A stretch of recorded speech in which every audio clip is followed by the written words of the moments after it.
Assalamualaikum warahmatullahi wabarakatuh. Bismillahirrahmanirrahim. Alhamdulillahirabbil alamin wa bihi nasta'in ala umuri dunya waddin. Wassalatu wassalamu ala asyrafil mursalin sayyidina wa habibina wa syafi'ina maulana Muhammad wa ala alihi wa sahbihi wa sallim tasliman katsiran bi rahmatika arhamar rahimin ya arhamar rahimin ya arhamar rahimin wa man tabi'ahum bi ihsan ila yaumiddin. عدد خلقه تعالى ورضا نفسه وزنة عرشه ومداد كلماته كما يحب ربنا ويرضى.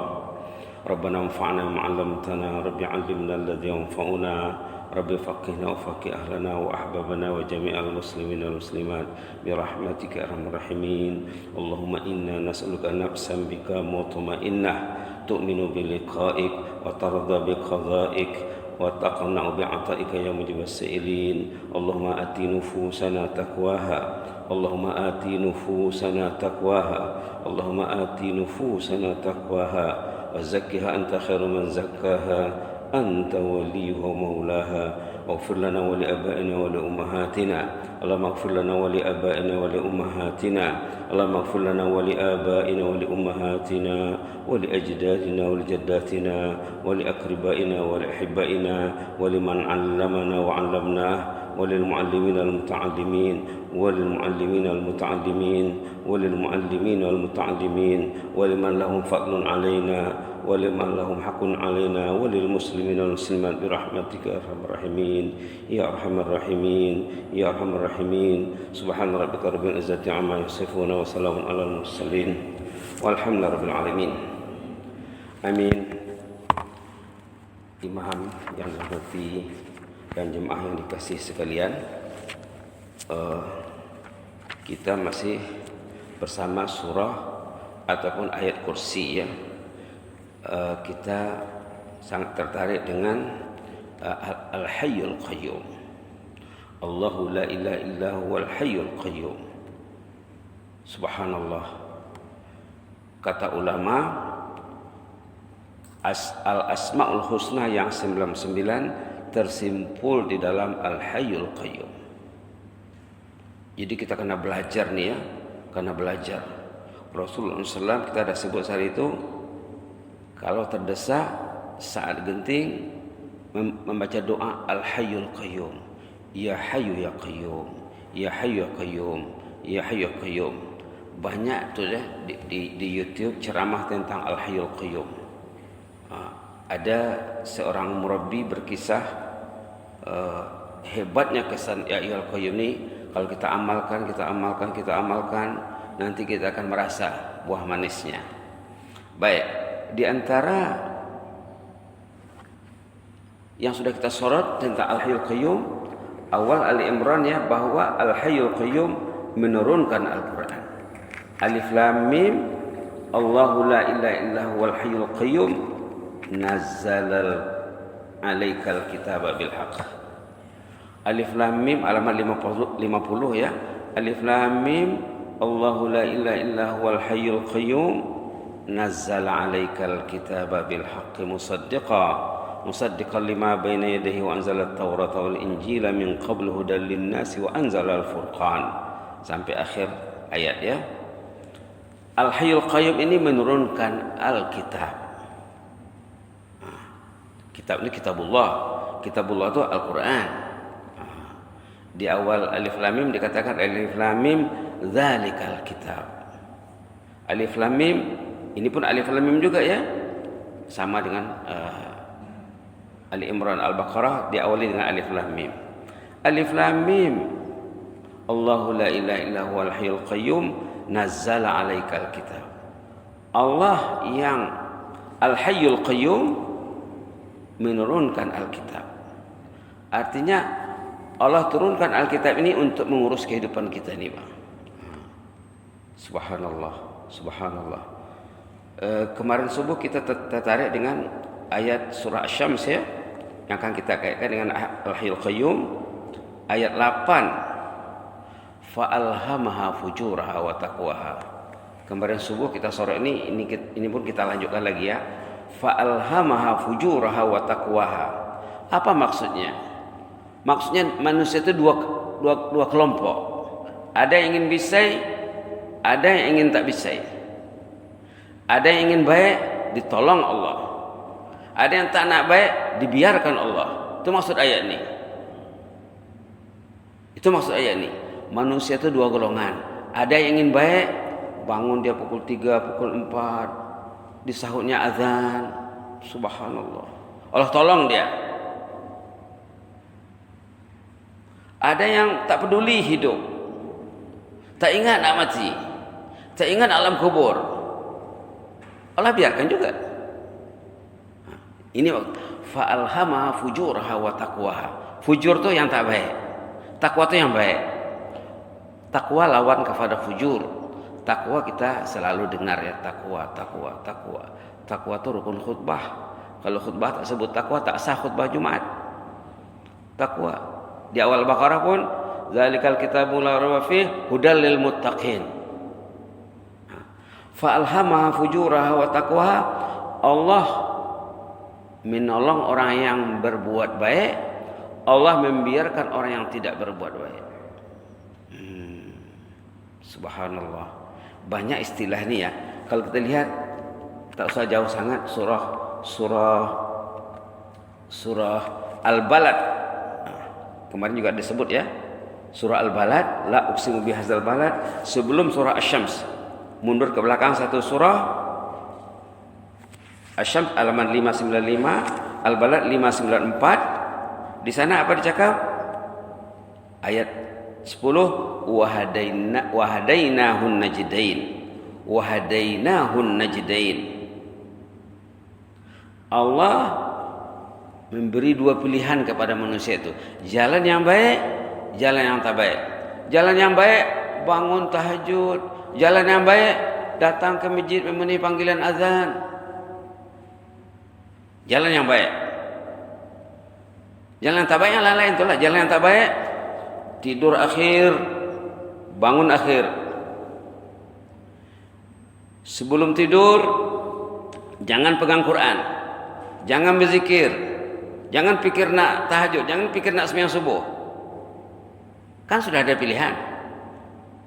Wahadainahun najdain, ditunjuki Allah dua jalan, yang baik, yang tak baik.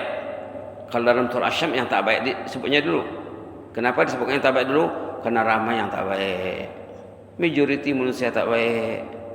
Wa qalilum min ibadiyasy syakur. Dalam Quran, sedikit yang bersyukur. Sedikit. Wahadainahun najdain, kami tunjuki manusia itu dua jalan, yang baik, yang tak baik. Coba kita lihat lagi surah An-Nazi'at.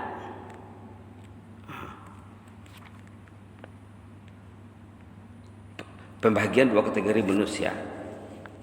Wan nazi'ati gharqa. An-Nazi'at halaman 584. Tapi yang jadi sorotan 584 nanti. Ayat apa? Ayat Bismillahirrahmanirrahim. Ayat 40. Wan nazi'ati gharqa. Kita lihat awal surah dulu ya. Wan nazi'ati gharqa. Allah bersumpah dengan malaikat yang mencabut roh orang yang taat dengan lemah lembut. Orang tu kalau mau datang ke masjid, mau memenuhi panggilan azan, datang dia istiqamah, pasti diurus Allah kematiannya. Jadi salah satu matlamat datang ke masjid ini nak mengurus saat kematian. Kita nak mengurus hidup saja susah ya. Nak memanage kehidupan saja dah susah, apalagi nak memanage saat bertarung dengan maut. Apalagi nak memanage saat bertarung dengan maut. Istri tak berguna, suami tak berguna, doktor tak berguna. Anda dengan Allah. Ini wan nazi'ati gharqa. Demi malaikat yang mencabut roh orang yang jahat dengan bengis dan kejam. Wan nasyitati nashta. Demi malaikat yang mencabut orang yang bisa dengan lemah lembut, dengan perlahan, bagaikan menarik rambut dalam tepung. Rambut tidak putus, tepung tidak berselerak. Subhanallah. Wan nazi'ati gharqa. Demi malaikat yang mencabut orang yang jahat itu dengan kejam. La ilaha illallah. Waktu dicabut rohnya kejam. La ilaha illallah. Banyak cerita ni. Nanti boleh tengok di internet cerita Nabi Ibrahim jumpa malaikat maut. Tengok cari nanti. Cerita Nabi Ibrahim jumpa malaikat maut. Coba cari nanti. Panjang ceritanya tu. Wan nasyitati nashta, demi malaikat yang mencabut orang yang bisa dengan lemah lembut. Kita ada cerita kawan kita, sahabat kita yang baru 3-4 bulan lalu meninggal. Dia meninggal lepas sembahyang subuh di masjid. 15 tahun mengajar di Brunei. 15 tahun berkhidmat di Semalhab. Balik ke negerinya, semasa belajar di sini, subhanallah, tak tinggal sembahyang berjamaah, tak tinggal sembahyang sunat, tak tinggal tahajud, tak tinggal duha, tak lekang tangannya dengan Al-Quran. Kenapa saya tahu? Saya lama satu rumah dengan dia. Tahulah saya. Wan nasyitati nashta, demi malaikat yang mencabut orang yang bisa dengan lemah lembut. Datang ke masjid ini nak memperbaiki saat nak meninggal. Yang mengganggu masa orang nak meninggal itu apa? DOSA. Yang mengganggu orang itu nak meninggal, DOSA. Kalau dosa tidak di-delete, dosa tidak ditaubat, susah nak mati itu. Hidupnya susah, matinya susah. Kuburnya lubang neraka. Kalau orang itu mati membawa dosa, sengsara. Kalau mati itu, kalau orang itu hidupnya menimbun dosa, sengsara. Hidup mati, hidup susah, mati susah. Nah, kita lihat di penghujung surah An-Nazi'at ini, kita nak fokus pada ayat 40 sebenarnya tadi ya. Boleh kita baca sama-sama. Wa amma man khafa, ataupun tunggu dulu ya. Dari ayat 37 lah. Biar cantik. Fa amma man tagha. Kita baca ya. Dia ada kesamaannya dengan ayat surah Syams tadi. Surah Asy-Syams tadi, fa alhamaha fujuraha wa taqwaha. Ini pula kita baca sama-sama ayat 37, fa amma man tagha. A'udzu billahi minasy syaithanir rajim. Fa amma man tagha wa athara al-hayatad dunya fa innal jahima hiyal ma'wa. Wa amma man khafa maqama rabbih wa nahan nafsa 'anil hawa fa innal jannata hiyal ma'wa. Allahumma inna nas'alukal huda wat tuqa wal 'afafa wal ghina. Dua kategori manusia ya, untuk menjelaskan maksud yang dalam surah Asy-Syams tadi. Di sini ada tagha, ada khafa. Kita belajar bahasa Al-Quran. Tagha itu pelampau, melampau. Khafa itu orang yang takut kepada Allah. Manusia ini kalau tidak takut dia akan melampau. Kalau dia takut dia tak akan melampau. Allahu Akbar, Allahu Akbar. Dengar telinganya, dengar hatinya.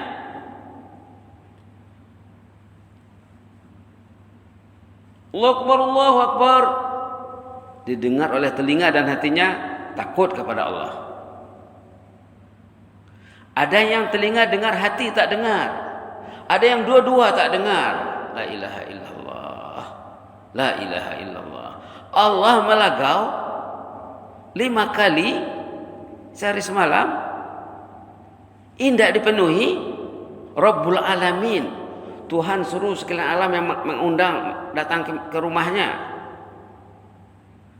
Kalau penguasa dunia mengundang, bertungkus lumus berebut pergi. Penguasa dunia akhirat mengundang, tidak dengar. La ilaha illallah. Fa amma man tagha, orang yang melampau hidupnya, wa atharal hayata dunia yang perlu sama dia, rumah, kereta, usin, makan, minum, bank, mall, tamu, hospital, exercise, golf, jogging, naik bisikal. Kalau naik bisikal lepas sembahyang subuh di masjid tak apa. Lepas sembahyang subuh pergi bisikal jogging, cantik sekali. Tapi bisikal dikejar, masjid tak dikejar. La ilaha illallah. Body diurus, hati terbiar. Jasmani diurus, rohani telantar. Body akan hancur, rohani akan kekal. Orang yang mengurus body, mengurus benda yang akan hancur. Orang yang mengabaikan rohani, orang yang mengabaikan benda yang akan kekal. Fa amma man tagha wa athara al-hayata ad-dunya, orang itu kalau hidupnya melampau, dia mengejar dunia saja, usen saja, benda saja, fa innal jahima hiyal ma'wa. Orang itu menempah neraka jahim, menempah hidup sengsara.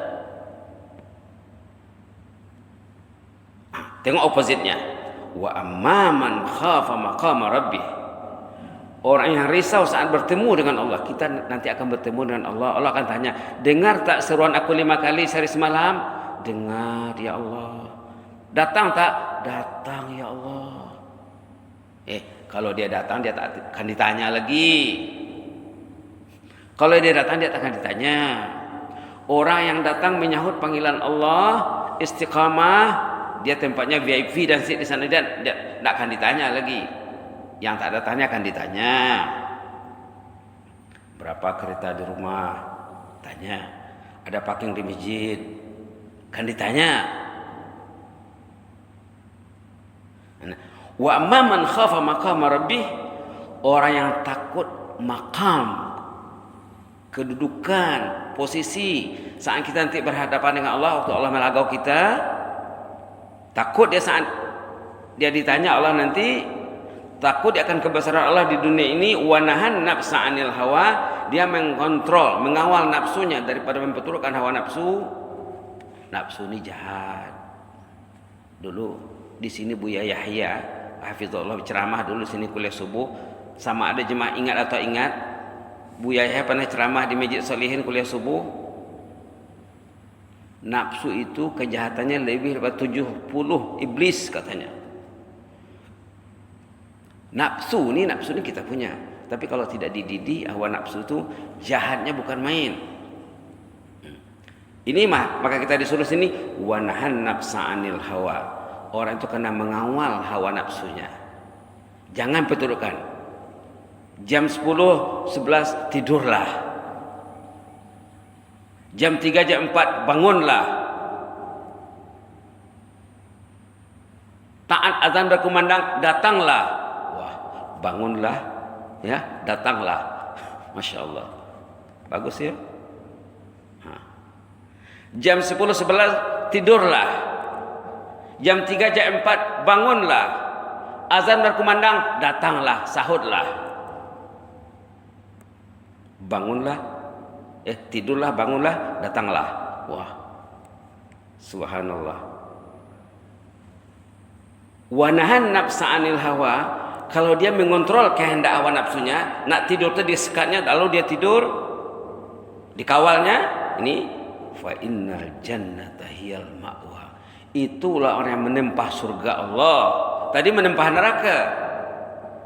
Tadi fa innal jahima hiyal ma'wa. Itu ayat berapa? Ayat 29. 39 ya, sorry. Damit hurufnya kecil sangat. Ayat 39, orang itu menempah neraka. Ini pula menempah surga. Fa innal jannata hiyal ma'wa. Jannah, tadi jahim. Jahim itu neraka. Jadi dalam ayat ini memang kuat kaitannya dengan ayat surah Asy-Syams, fa alhamaha fujuraha wa taqwaha. Orang itu kalau mau jahat, Allah biarkan dia, biar dia katanya. Bila orang itu terbiar, datanglah syaitan. Orang itu tidur, akhir. Sebelum tidur, syaitan kendalikan ujung jarinya. Ujung jari ini syaitan punya. Klik ini, touch ini, copy ini, paste ini, tak habis-habis. Walaupun pintu kubur sudah dekat, walaupun rambut kepala sudah putih. Tak pikir dia. Kadang ke masjid pun bukan Quran yang dipegangnya. Rambut sudah putih. La ilaha illallah. Itu yang ke masjid ya. La ilaha illallah. Nas'alullah al-afwa wal afiyah. Jadi sini ya, simpel sekali. Kita baca sekali lagi ya. Nanti balik rumah tengok terjemahnya. Ayat 37 tadi ya. A'udzubillahi minasyaitonirrajim. Fa amma man tagha wa athara al-hayatad dunya fa innal jahima hiyal ma'wa wa amma man khafa maqama rabbih wa nahan nafsa 'anil hawa fa innal jannata hiyal ma'wa. Cobalah imam baca sekali-sekali ayat ini ya. Bacalah sekali imam ya. Kalau nak baca tak payah baca dari Wan-Nazi'at, ambil saja umpamanya dari ayat 34. Fa iza ja'atit tammatul kubra. Ambil dari 34 saja ataupun ambil daripada 37 saja. Baca sekali-sekala supaya ada sentuhan di hati. Fa amma man tagha, orang yang hidupnya melampau. Melampau di sini opposite kepada takut. Ayat 37 opposite-nya ayat 40. Di sana khafa, takut. Itu bisa. Orang takut dia tidur akhir, takut bangun akhir, takut seruan Allah hendak didengar oleh telinga dan hatinya. Takut dia. Takut. Ini tidak peduli. Fa amma man tagha, orang yang hidupnya melampau. Tagha di sini opposite kepada takut. Artinya tak takut lah tu. Kalau makna literalnya melampau. Maknanya lagi zalim, maknanya lagi jahat. Boleh banyak diartikan tagha ini. La ilaha illallah. Orang tagha ini kalau kita lihat pada surah Al-Alaq ada lagi sifatnya di sana. Kalau kita lihat pada surah Al-Alaq Iqra ya. Sifat orang tagha ini, lihat surah Iqra bismi rabbikal ladzi khalaq. Ada sifatnya di sana. Halaman 597. Ayat 6 dan 7. Cantik Quran ini. Ayat ini kuat menguatkan, Pak. Tengok sifat orang tagha. Ayat 6 dan 7. Boleh kalla innal insana la yatgha. Coba baca. 2 ayat saja. A'udzubillahi minasyaitonirrajim. Halaman 597 ayat 6 dan 7. Kalla innal insana la yatgha ar-ra'ahu istaghna. Itu saja. Di dalam surah An-Nazi'at tagha past tense. Di sini yatgha present and future tense. Sama juga. Tagha fi'il madhi, yatgha fi'il mudhari'. Kalla innal insana la yatgha. Jangan begitu dong. Manusia ini majoritinya melampau. Tagha. Majoriti manusia melampau. Jangan ikut majoriti. Kenapa? Ar-ra'ahu istaghna. Istaghna ini kita sudah bahas dalam 2 minggu lalu. Istaghna ini lawannya iftakhara. Kita kena belajar bahasa Quran sikit-sikit. Kata Imam Syafi'i, belajar bahasa Arab itu wajib. Kata Imam Syafi'i, belajar bahasa Arab itu wajib. Bukalah fatwa Imam Syafi'i. Belajar bahasa Arab itu wajib. Apalagi bahasa Al-Quran. Sikit-sikit istilah-istilah. Tagha, khafa. Kalla innal insana la yatgha. Kenapa manusia itu melampau? Ar-ra'ahu istaghna. Karena dia tak perlu masjid, dia tak perlu azan, dia tak perlu sembahyang berjamaah, dia tak perlu tahajud, dia tak perlu Quran. Coba dibuat masjid itu seperti saya kalau tak ke masjid, saya macam tak dapat oksigen saya. Sesak saya hidup ini kalau tak ke masjid. Jadikan keperluan asas, Pak. Macam orang saleh cakap, orang mukmin di masjid seperti ikan dalam air. Situlah hidupnya, situlah oksigennya. La ilaha illallah. Orang saleh cakap apa? Orang mukmin, termasuk yang cakap ni rektor Al-Azhar yang sekarang tu. Saya baca penulisannya, ada tajuknya, orang beriman di masjid seperti ikan dalam air katanya. Dia mesti nak masuk air. Dia tak hidup kalau di luar air. Orang mukmin tak hidup kalau tak ada masjid. Itu malah maka bila kita baca ayat-ayat tentang masjid dikaitkannya dengan iman. Tengoklah ayat 18 surah Taubah ya. Innama ya'muru masajidallah man amana billah. Jadi apa maksud surah Al-Alaq ini? Kenapa manusia itu melampau? Puncanya ayat 7, ar-ra'ahu istaghna. Dia tu istaghna. Istighna kita kena faham. Istighna apa? No need, tidak perlu masjid, tidak perlu Quran, tidak perlu azan, tidak perlu salat berjemaah, tidak perlu majlis ilmu, tidak perlu. Itu istighna namanya. Istighna itu tidak memerlukan. Lawannya iftakhara, fakir. Disebut dalam surah apa tadi itu? Surah Fatir tadi itu ya. Fakir. Kita ini karena fakir. Fakir itu apa? Sangat perlu. Kalau orang Indonesia cakap sangat membutuhkan katanya. Indonesia sana. Kita sangat perlu. Kita sangat perlu kepada masjid, sangat perlu kepada Allah, sangat perlu kepada salat berjamaah, sangat perlu kepada azan, sangat perlu kepada Al-Quran, sangat perlu kepada ilmu. Karena nak mengurus hati akan dibawa mati ini. Nak mengurus hati akan dibawa mati. Jangan hanya mengurus body yang hancur setelah mati. Balik kepada An-Nazi'at tadi ya, cantik sekali ini.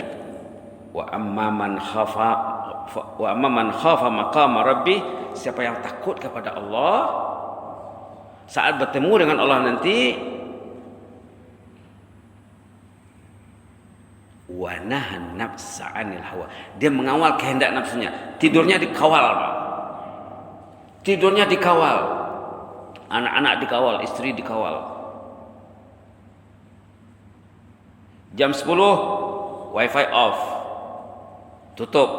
Tidak ada lagi. Nanti dicek telepon anaknya macam mana.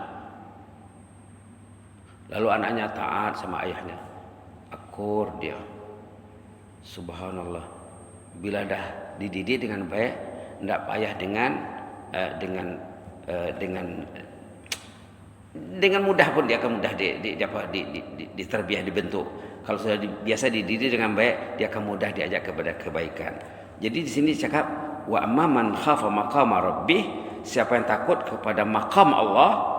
Maqam Allah, Allah itu bersama kita 24 jam. Allah itu bersama Anda 24 jam, dilihatnya apa yang Anda buat. Dan Anda akan menghadap Allah nanti dari pembalasan wa nahan nafsa 'anil hawa. Lalu dia kontrol kehendak hawa nafsunya, yang kata Buya Yahya, hawa nafsu itu lebih bahaya pada 70 syaitan. Bila saya baca dalam buku, memang jumpa saya, ulama cakap hawa nafsu itu lebih jahat daripada syaitan. Itu nanti bila kita menghadap Allah, orang nanti saat menghadap Allah dia berbahaya dengan syaitan, iblis yang menggodanya di dunia. Nanti bila menghadap Allah, setannya pintar, Pak. Ya Allah, bukan silap saya, ya Allah. Dia yang bahlul. Kenapa mau dia ikut saya? Saya ini memang tugas saya, hendaknya itu tugas saya. Kenapa dia ikut saya? Nah, ada dalam surah Qaf, ada dalam surah Ibrahim ceritanya ini. Saat kita nanti menghadap Allah, setan iblis membela diri.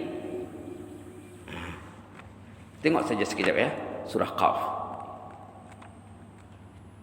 Halaman 519.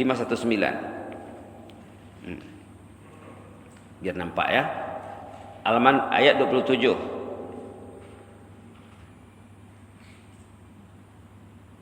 28. Halaman 519, 519. Qala qarinuhu, qarin itu partner. Setan iblis, qarin. Saat menghadap Allah nanti di hari pembalasan. Qala qarinuhu rabbana ma atghaitu. Ya Rabbana, Rabbana. Saya tentu Rabbana juga, Rabbana. Ya Allah, bukan silap saya ya Allah. Rabbana ma atghaitu, bukan saya yang silap. Walakin kana fi dhalalin ba'id. Dia tangannya tak pernah lega dengan Oppo dan Samsung katanya, tak pegang Quran. Apalagi saya laranglah dia pergi masjid. Cobalah pegang Quran sebelum tidur. Lepas Isya tutup handphone, pegang Quran, mesti bangun masjid. Bangun untuk ke masjid. Rabbana ma atghaitu. Ya Allah, bukan silap aku ya Allah. Walakin kana fi dhalalin ba'id. Dia yang tak betul ya Allah. Wifi 24 jam di rumahnya ya Allah. Macam mana dia mengawal anak-anaknya? La ilaha illallah. Ini maksudnya ada lagi nanti di surah Ibrahim. Yang jelasnya apa? Yang jelasnya dalam surah Asy-Syams tadi, fa'alhamaha fujuraha wa taqwaha. Manusia itu dua golongan. Ada yang ingin tak baik, fujur itu yang tak baik. Yang penting wifi, handphone, Quran no, tahajud no. Fujur tu. Wa taqwaha, yang ingin bisa itu ditolong Allah, disuruh malaikat membangunkannya. Sebelum dia tidur, malaikat datang, tidurlah katanya. Nanti akhir bangun susah jatuh katanya. Pintu kubur sudah dekat. Kawan sebaya sudah banyak yang pergi dulu. Haji ini menunggu giliran saja ini. Hajah ini menunggu giliran saya ini. Datang malaikat membuat bisikan yang baik. Itu watakwaha. Cantik tu ya ayat surah Asy-Syams. Fa'alhamaha fujuraha wa taqwaha. Tapi supaya lebih jelas maksudnya, lihat ayat-ayat lain yang sama maknanya. Kita baru lihat surah apa tadi? Surah An-Nazi'at. Banyak lagi ayat-ayat lain. Mudah-mudahan ada peluang untuk melanjutkannya nanti ya. Mudah-mudahan kita baca selalu doa Rasulullah SAW yang dulu kita ada sebut, Allahumma ati nafsi taqwaha. Allahumma ati nafsi taqwaha. Kalau untuk berjamaah, Allahumma ati nufusana taqwaha. Kita minta kepada Allah supaya Allah tolong kita mengendalikan nafsu ini, bah. Kalau orang itu menganggap dirinya boleh mengendalikan nafsunya, gagal tuh. Karena Nabi Muhammad sendiri berdoa kepada Allah supaya Allah tolong dia mengendalikan nafsunya. Apa kata Rasulullah? Allahumma ati nafsi taqwaha wa zakkiha anta khairu man zakkaha anta waliyuha wa maulaha. Kalau untuk ramai, Allahumma ati nufusana taqwaha wa zakkiha anta khairu man zakkaha anta waliyuha maulaha. Jadi tajuknya ini tajuk nafsu. Tajuknya tajuk nafsu, tajuk diri ya. Kita kena belajar tentang nafsu, karena kata ulama di antara tujuan asas kita hidup ini mengurus nafsu, mengurus hati, manajemen kalbu, mengurus akal. Jangan body saja. Kata ulama, di antara tugas asas hidup ini ada 3, mengurus nafsu, mengurus hati, kalb, mengurus akal. Mudah-mudahan Allah bantu kita ya. Amin rabbal alamin. Allahumma zidna wa la tanqusna wa akrimna wa la tuhinna wa atina wa la tahrimna wa athirna wa la tu'sir alaina wa adina wa dha'na ya karim. Na'udzu biridhaka min sakhatik wa bimu'afatika min uqubatik wa na'udzu bika minka la nuhsi thanan 'alaika anta kama asnaita 'ala nafsik. Rabbana zalamna anfusana wa illam taghfir lana wa tarhamna lanakunanna minal khasirin.